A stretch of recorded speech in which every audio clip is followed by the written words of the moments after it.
어머, 몸이 다르다. 어머, 어머, 어머. 이렇게 가벼울 수 있는 거구나. 오! 놀이 중에 하나가 춤추는 거여가지고 눈치 없이 좀 굴지만 그만두면 너 왔는데 박남정 씨가 있었죠. 이거. 원더걸스, 소녀시대. 그건 최신가요, 아닌가요? 그러니까. 최신가요인데. 그때 이제 70년대 탈춤반이 생겼는데 도대체 초등학교를 경험하신 때가 몇 년도인 거예요? 초등학교는 경험 못했죠. 네, 국민학교만 그렇죠. 경험했죠. 아유, 솔직하시네. 저 때는 그래도 한 12반 저 정도. 때는 그냥 비슷하게 했으니까. 네. 국민학교 처음에 좀 59년에 들어갔습니다. 심하면 3부제, 정하면 난로가 있었어요. 그 위에다가 주전자 놓고 물도 끓이고. 불날 것 같아. 연탄 냄새 나고 그래서 공부에 좀 집중하기 어렵지 않을까요? 어차피 집중 안 하니까. 조개탄 때는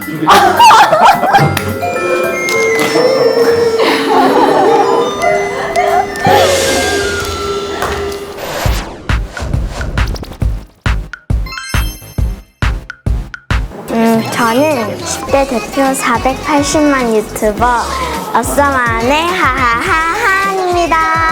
IT 스타트업 비트바이트의 안세입니다. 저는 본캐는 아나운서입니다. 네.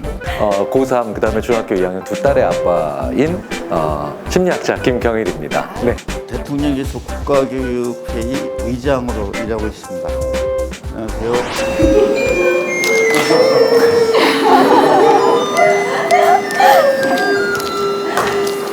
자, 인생의 길을 찾기 위한 교육기관 학교. 과연 세대를 대표하는 우리 이 5명은 학교에서 길을 잘 찾아서 들어온 걸까요? 우선은 우리 학교 교육의 목적, 의장님께 한번 여쭤보려고 합니다. 근데 그 당시에는 이렇게 사회적 중압감이 굉장히 심했어요. 이렇게 가족이나 사회가 요구하는 대로 내가 이렇게 그런 갈등이 우리 세대는 기본적으로 있었습니다. 자기가 하고 싶은 거와 네. 돈을 벌고 성공을 한다는 기준은 그렇죠. 그 공부라는 것밖에는 방법이 없었다고 그렇죠, 다들 그렇죠. 생각을 했었던 안성 쪽으로. 안성 대표님 네. 한번 여쭤보고 싶어요. 이게 사실 고등학교 때 다 이랬어요. 이랬는데 조금 다르실 것 같아요.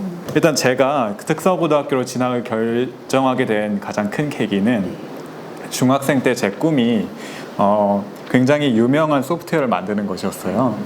그래서 저는 3년 동안 고등학교 3년 다니는 동안 너무 행복한 학교 생활을 했습니다. 뭐 쉬는 시간에 코딩을 하거나 친구랑 같이 뭐 게임을 만들거나. 그러니까 실제로 고등학교 졸업 시점쯤에 창업을 하셔가지고 지금까지도 그 회사를 운영하고 있는 대표님인 거거든요. 살짝 한번 보여주면 어떨까 싶어요. 아, 혹시 알고 있나? 요 비행기 모양 요 눌러볼래요? 이거 보낼 수가 있어요. 대박. 네. 그리고 뭐 사랑이라고 쳐볼래요? 네, 그러면 이렇게 하트를 보내죠. 야, 표정만 봐도 느껴진다. 얼마나 취향 저격일지. 그러면 이제 이런 앱을 만들고 창업을 하기 위해서 제가 듣기로는 이제 대학 진학도 사실은 포기했었다고. 그러니까 포기가 아니라 다른 선택을 하는 거죠. 사회를 더 이롭게 하고 재미있게 만드는 거에 대해서 더 훨씬 강한 그런 꿈이 있었기 때문에 그러니까 학교를 왜 다녔는가 그 목표를 생각을 해보면 그때 당시에는 어떤 성공을 위한 그리고 경제적 활동을 하기 위한 발판이었었다면 공부에 대한 젊은 친구들의 생각은 어때요? 그냥 좋아하는 것을 하기 위해서 배우는 것도 공부이고 그 정의가 과거의 공부에 비해서 확대된 것 같아요, 지금은. 교수님께서는 심리학자의 길을 왜 선택하시게 되셨어요? 그 진로를. 그러니까 저는 대학을 심리학과를 갔죠. 되게 운이 좋았어요. 가보니까 정말 적성에 맞은 거예요. 갈 때까지는 진짜 아무 생각 없이 간 거고요. 그냥 점수 맞춰 간 거죠. 그런데 지금도 계속 여기 계신 분들 있잖아요. 지금 그 제작진에 계신 분들 저분은 왜 저렇게 안 웃지? 저분은 저렇게 이렇게 재밌어하지? 그러니까 뭐냐면 사람에 관심이 많은 거죠. 정말 잘 찾아가신 거예요. 그렇죠. 그런데 제가 그걸 알고 찾아간 게 아니죠. 굉장히 운이 좋았던 겁니다. 사실 제일 궁금한 건 그러니까 여전히 하은 양이죠. 네. 도대체 학교를 무슨 생각하고 다닐까? 그게 너무너무 궁금한 거예요, 저는.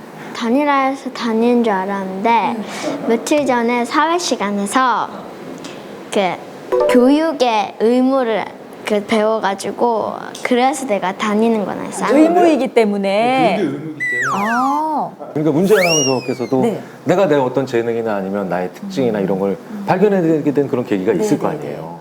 저는 그 학교에서 발견이 됐던 것 같아요. 초등학교 2학년 때 그때 예를 들면 아들과 딸이라는 그런 드라마가 있으면 귀남이 후남이? 귀남이 후남이 아니 뭐야 이거 기억나는 거야? 그래서 과연 아들이 딸보다 좋기만 한 걸까? 이런 주제를 던져주시면 학생들이 다들 이제 손을 들어가지고 발표를 해요. 그런 시간들을 한 학기 동안 거의 굉장히 많이 보내시고 나서 저를 딸로 불러서 무슨 이야기를 해주셨냐면 지혜야 너는 나중에 커서 아나운서라는 직업을 한번 해보면 좋겠구나. 그리고 그날 밤에 이제 9시 뉴스에 나오는 앵커를 보여주면서 저런 일을 하는 게 아나운서에서 그때부터 저는 그날부터 꿈을 키우기 시작했었던 것 같아요. 그런 거 보면 재능이라는 게 확실히 있습니다. 여기서 또 재능 얘기를 말씀 안 드릴 수가 없는 분이 또 우리 의장님이시잖아요. 그렇죠.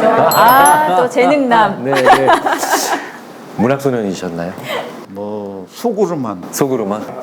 이럴 때 딱 맞는 시인이시니까 또 시인이시기도 하시니까 두 줄로 표현한다면은 피하려고 하는 길들이 길이 되었다.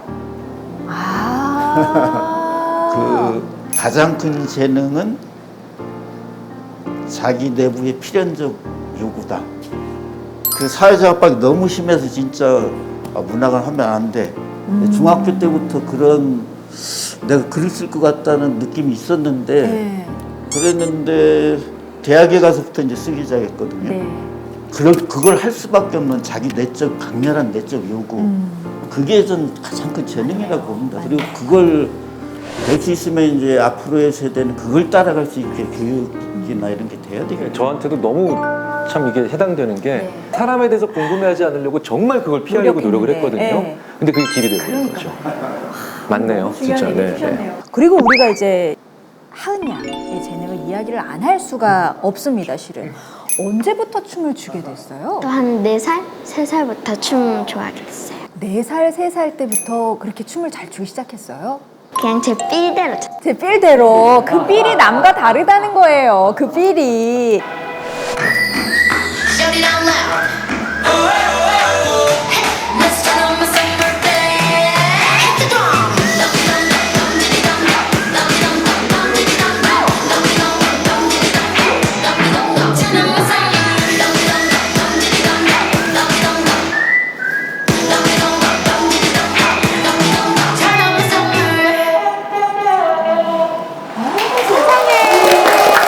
연습도 연습이지만 이걸 어떻게 타고난 재능이 아니라고 말할 수가 있겠어요. 몸으로 하는 것도 하나 연한데 우리 세대보다 몇 개 언어를 더 갖고 있구나 이런 느낌이 강했더라고요. 그러니까 학교는 말하는 공간이고 표현하는 공간이죠. 안 그러면 그냥 학원이죠. 2교시 시간, 이렇게 해서, 섰네요. 딱 맞췄네. 학교의 교육, 과연 우리의 삶에 어떤 의미가 있을까에 대한 이야기를 이렇게 마무리를 하도록 하겠습니다. 야, 이거 근데 진짜로 학교 왔으니까 쉬는 시간이 진짜 좋아요. 네. 진짜 좋다. 기다려지네. 언제 종치지 막 하네, 진짜.